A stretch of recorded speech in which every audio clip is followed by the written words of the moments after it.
Hi, Shannon here from houseimprovements.com, and I'm going to demonstrate to you how to use Aquapex, Wirsbo Aquapex pipe. And we're using this on domestic water supply, so both cold and hot water.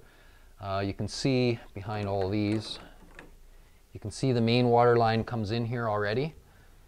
Tees off. And this is our cold supply back to sinks and laundry and that sort of things.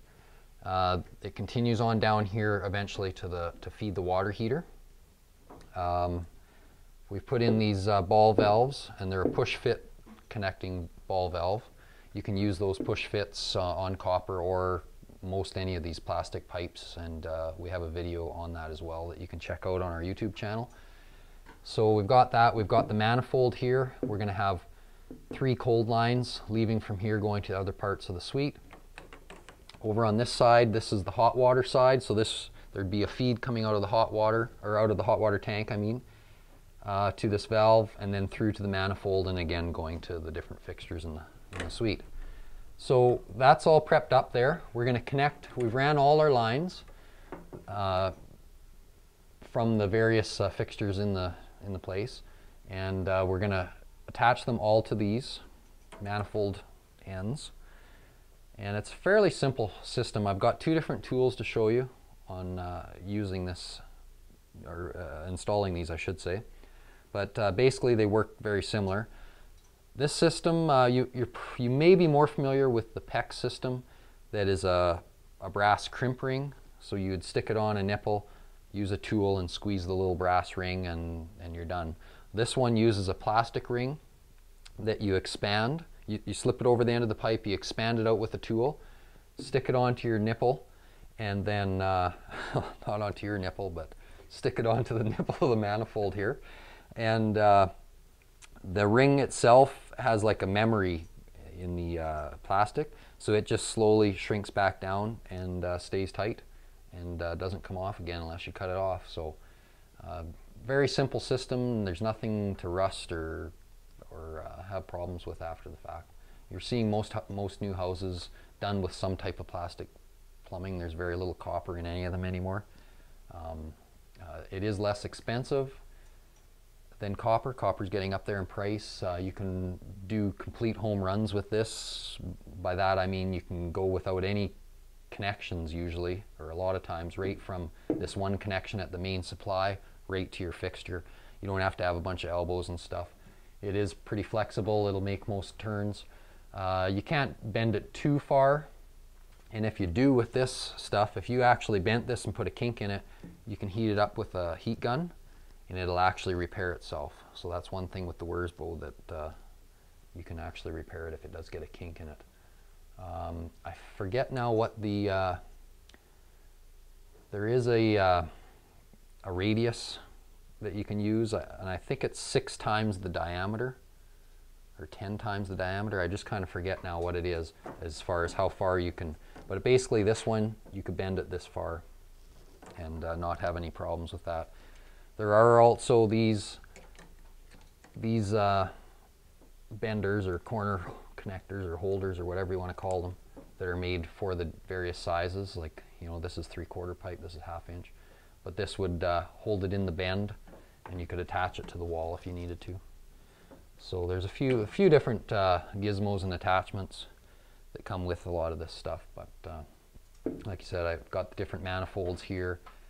The valves, I'm using push fit type valve, and you know, it all kind of works together. So to start out with, I'm just going to I'm going to show you the I hate to call it old-fashioned way, but I'm going to show you the handheld expander. To do this, I'll show you that a couple times, and then I'll show you the battery-operated one. So I'm just going to put that down out of the way. Basically, to start out with, there are color-coded rings, which is very helpful. There are just plain white ones as well, but there is the blue or the red to help identify what line is what. So we're going to do a cold line here. And like I said, we've kind of pre-ran most of this stuff. We've got a bit of slack there, so I'm going to be able to use these right where they are. If I had to cut them, there's a simple cutter available out there for most of this plastic piping. The main thing is to make sure when you cut it For one thing, this is sharper than a razor blade, so keep your fingers out of it. The main thing is you want to cut it as square as possible. You just simply squeeze it, cut the end off. It's nice and square. You take your ring here, and it slips over the end, and you actually want the ring to protrude from the end of the pipe about 1/16 of an inch. Okay, so you don't want it flush, you don't want the ring pushed back so that the pipe's actually sticking out further. You actually want the ring to protrude from there, from the pipe. So now we've got this expander. You can buy these. Some places you can rent them. You can find them all the time on you know, eBay or whatever. A lot of people will buy them to do their project and then they put them up for sale. But anyways, basically stick the end in there. You can see how the end, as I pump that, how it expands the pipe. So we want to open it, or open it right up so this closes. Stick it in there as far as it will, and just squeeze it a bit. Now the key is you let go, and it's going to slide in a little more. But you also need to turn this tool about 1/8 of a turn every time you expand it. So I'm just turning. It bottoms right out on that seat there. I pull it back down, stick it onto my the nipple there on the manifold, and what that ring's doing now is it's just slowly contracting back to it's going to try to get back to the size that it was, and it can't, obviously, because of how it's designed, but that's what keeps the constant pressure on those lines and keeps it hooked on these barbs that are on those nipples on the manifold. So actually these ones just going to cut this one here. It's not quite straight. The other one looks pretty good. These are all cold lines that I'm putting on, so I'm using the blue ring. Sometimes they're a little bit of a fight to get on there. Sometimes, and I haven't seen it for a while now, but these rings used to have one edge that was slightly beveled on the inside, and that would help you get it started onto the pipe. I don't see that so much anymore, so I think they've maybe stopped doing that. But for the most part, it doesn't take too much to get it on there. So this is going to be our next line. Again, I stick the expander tool in, squeeze it all the way, release, make sure the head turns, do it again, right till it bottoms out. Stick it fully right down so it seats right down as far as you can onto that nipple. Pretty basic. I'll do one more with this one. Like I said, be sure that you're turning your tool.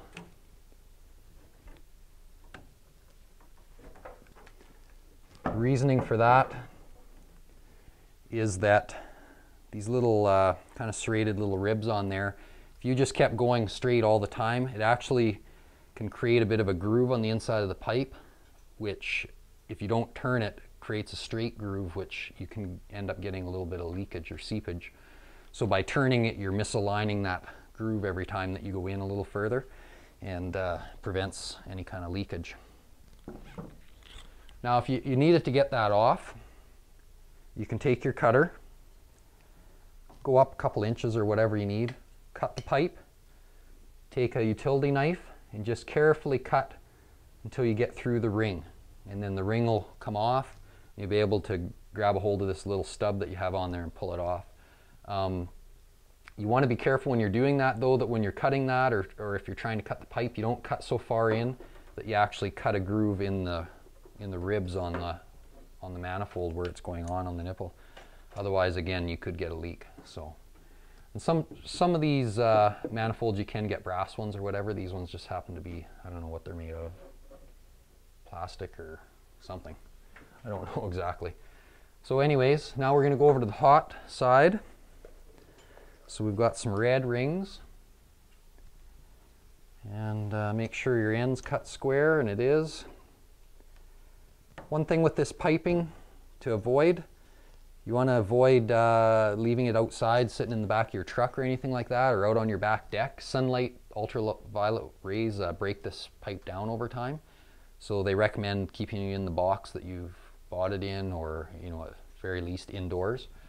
Also, apparently in some bigger plants and things where they've used this, and there's constant fluorescent lighting on all the time, it also does something to this pipe and breaks it down over time to the point that it gets brittle over 20-25 years. So they don't recommend direct exposure to sunlight or to fluorescent lighting. You can still use it in your warehouse or whatever, but they just recommend putting like an insulated pipe cover over it or something where the lighting is directly, if it's right under a light. If it's 10 feet from the light, I don't think it's a big issue. It's just when it's getting that direct light right on it all the time. Okay, so we've got that one on. I'm just going to stick all these rings on. And then that's okay, so I'll stick this one on, and then we'll show you the battery operated expander tool. And again, you can find these online. Some people will buy them and put them up for sale right away again when they're done their project or whatever. Obviously you can buy them outright from new if you want, but this particular one's made by Milwaukee. It's the M12 red lithium batteries, just the small little guys. Comes with a case, comes with 3 or 4 different size heads for the different size pipe, and makes this a lot easier. The nice thing about this, sometimes when you're using that the manual one, you almost don't have enough hands because it's nice to be able to hang onto the pipe in some situations. So sometimes you're hanging onto the pipe, you're using the handle against your leg or whatever to be able to operate it. Where this one, it's just a matter of pulling the trigger and it operates the head. Now the other nice thing about this particular one, the head itself turns 1/8 of a turn every time it expands. So you don't have to worry about trying to move it around and stuff. It's just a matter of simply inserting it in there, squeezing the trigger and letting it do its work until it's fully got pushed on all the way, seated and fully expanded.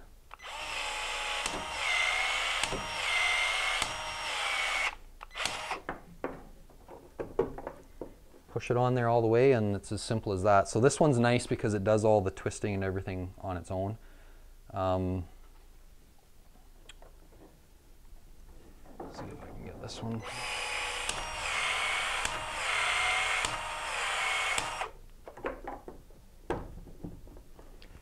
And once you've expanded it, you've got, I don't know, you've got 20 seconds or something to get it on there, but the sooner you can get it pushed onto whatever you're fitting to, the better. So you've got to be, half ready.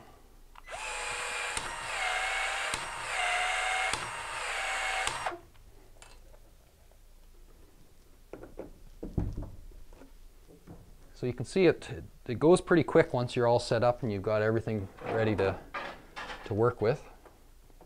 Do this last one.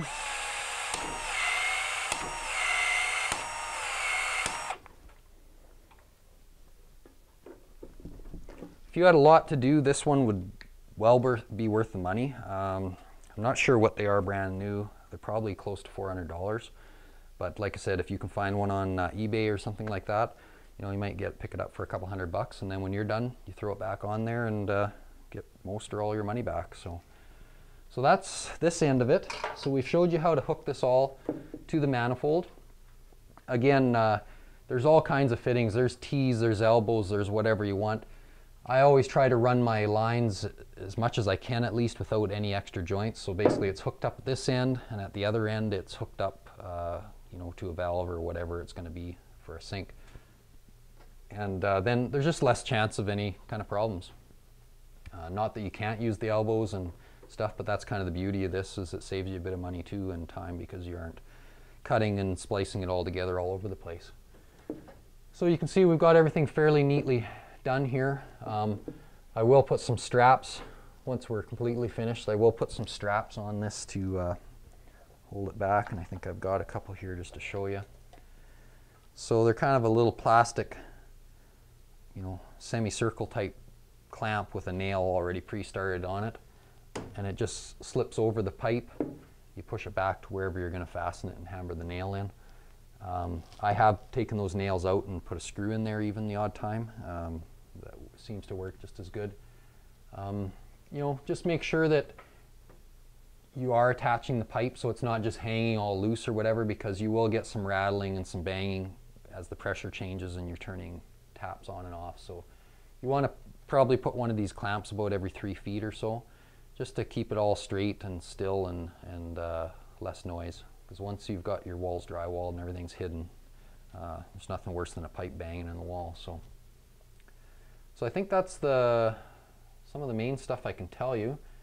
We'll just maybe move over and show you installing it in a couple different areas. We've got a laundry spot for a laundry hookup to hook onto, and as well in the kitchen I've done something a little different. So we'll reposition and show you those. Okay, so this is really exactly like what I just showed you. We've got the end of our pipe, we've got our ring on. The only difference here is we're going on to a brass fitting that's made for the Wirsbo Aquapex, and it's on a laundry box water supply. So we're going to expand these and stick them on.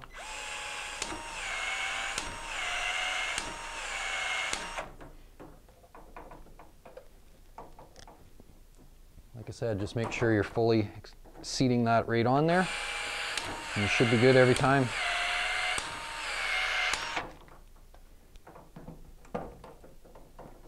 Okay, so we've got that stuck on there. I'm just going to stick a couple staples just to hold that back there.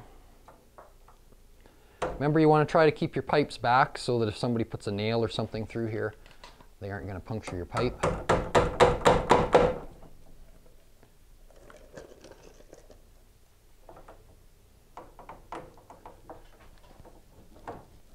Things all crossed up there.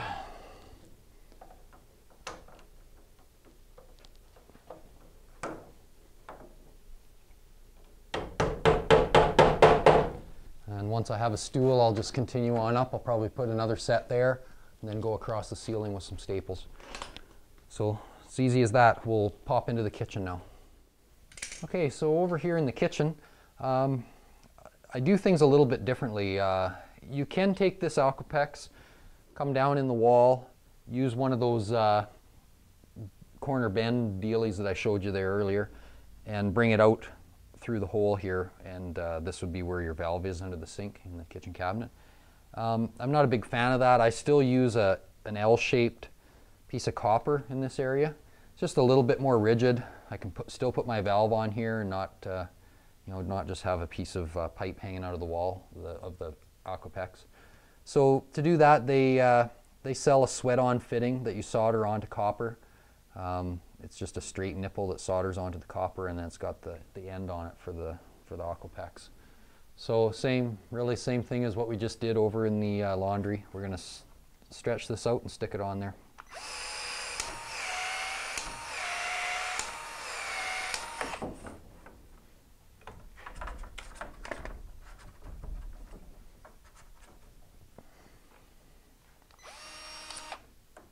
Okay, so same with the hot.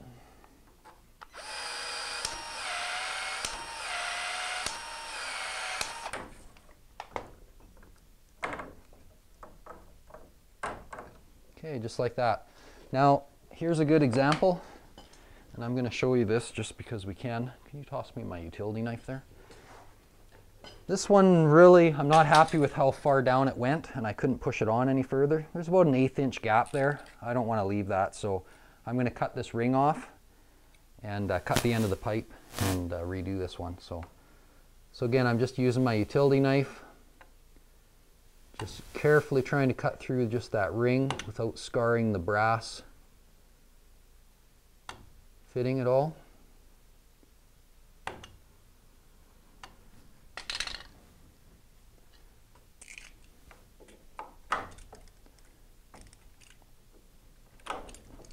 So there's my ring off, and obviously you can't reuse that, that's garbage now. And I'm not sure if I can,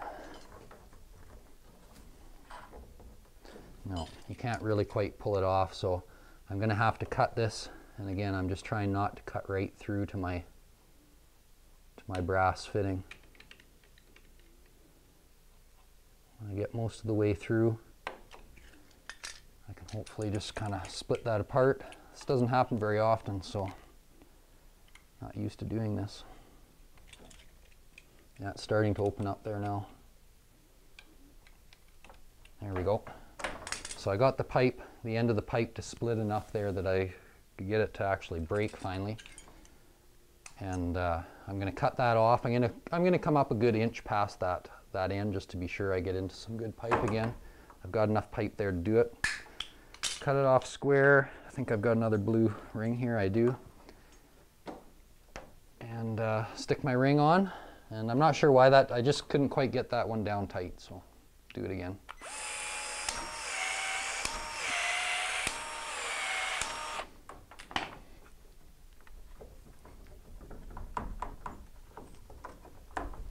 There we go. That one went on. I don't know why that was so tight, but.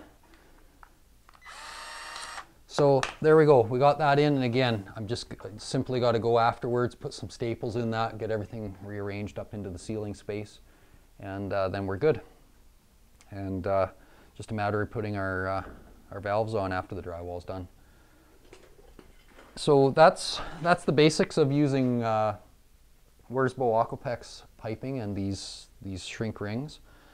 And very easy system to use. It fairly inexpensive. The pipe's around, I don't know, around 50 cents a foot. You buy it in a roll, different lengths. You can probably buy it by 30-foot lengths from a dealer if you want. So it's about 50 cents. These little rings are around 20 cents or so. You know, some of the fittings can get around $2 or $3, but for the most part, it's not that bad, and the time you save in the labor of doing it, as opposed to soldering all those joints in copper and everything, and the price of copper now, it's I think it comes in probably cheaper than doing it copper-wise now. So that's our video on that.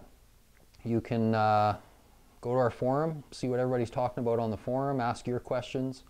You know, whatever it has to do with DIY type projects, or maybe this project we did, you didn't understand something, just go there and ask.